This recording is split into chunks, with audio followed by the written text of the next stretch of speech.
Hello, আসসালামু আলাইকুম। আমি নাদিয়া রান্নাঘর থেকে বলছি। আসলে সেই পদ্মার পাড়, আমার বাবার বাড়ি চাঁদপুরে, সেই পদ্মার পাড়ে আমার মেয়েদেরকে নিয়ে আমি ঘুরতে গিয়েছিলাম। তো ওইখানে আসলে আমার খুবই ভালো লাগতো।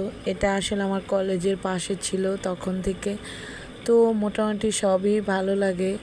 তো আমরা দেখতে গেছি চাঁদপুর বড় স্টেশন। এখানে অনেক সুন্দর সুন্দর সেই ঐতিহ্যগুলো দেখা যায়। আর আসলে আমাদের চাঁদপুর বড় স্টেশনের অনেক সুন্দর একটা কথা আছে, মোহনা।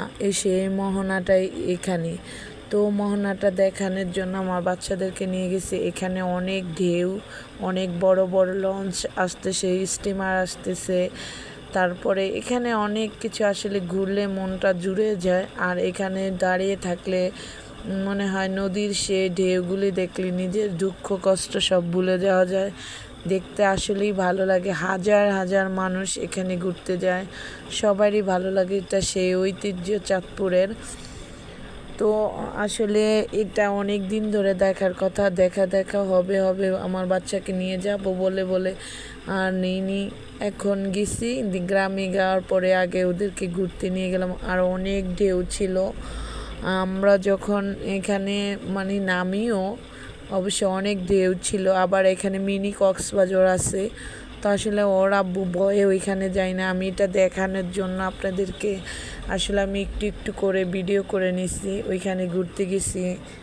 আমার মেয়ে তো একদম মোহনার সাথে মিশে গেছে।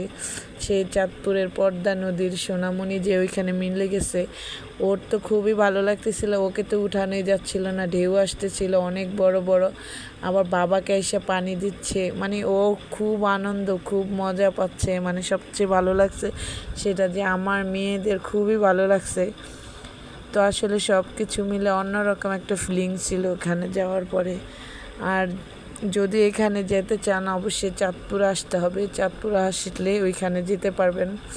চাঁদপুর মেন শহরের সাথে এটা চাঁদপুর বড় স্টেশন। এই যে সেই চাঁদপুরের ইলিশ, আসলে এটা যখন মেন পথে ঢুকার সময় তখনই এটা পড়ে। তো আসলে বাচ্চারা এখানে দাঁড়িয়ে ছবি তুলতেছিল, সেলফি নিতেছিল। তো